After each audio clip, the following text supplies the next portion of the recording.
Introduction. I have been trying to write this book for a long time. Years when I think about it. At first, I could not decide how or what to write. The idea had been formulating in my mind, but in a multitude of different ways. I wasn't sure if anything I had to say was worth writing. My wife was the one who got me started. She asked me why I was afraid of writing, because that was really what was going on here. I was afraid that no one would want to read it. I was afraid that I had nothing original to say. I was afraid that this idea was old hat, that everyone knew it already.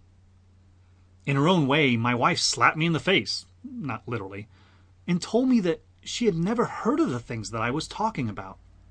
So what made me think that everyone else had heard of them? Before I could take a breath, much less answer her, she went on to say that most books are not based on new ideas. With the information age and the internet, almost everything is based on something else, which is based on something else, and so on. Besides, she said, aren't you the ones saying that the true quote-unquote secrets to success have been around forever?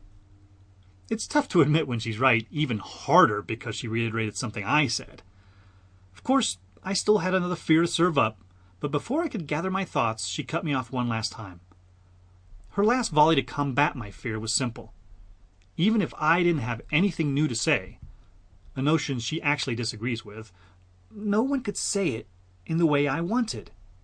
Maybe, she pointed out, my book was supposed to reach those who had not yet cottoned on to the ideas and principles I shared, and the only way they could do it was if I told them by writing it in my own way.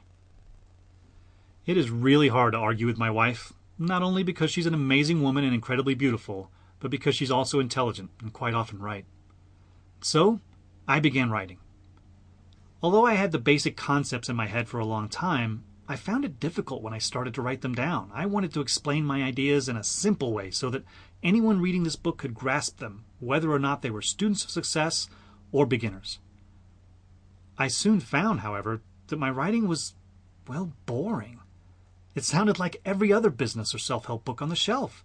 That is not what I wanted. It wasn't me. I don't talk about this stuff behind a lectern while reading from a script. When I teach this concept, whether it's to one person, a whole organization, or a conference, I am excited about it. I walk around waving my arms, my voice becomes passionate, and the more I talk, the more excited I become. So writing it down in a lecture mode type of approach drove me crazy. It just wasn't me. After writing and Sample complete. Ready to continue?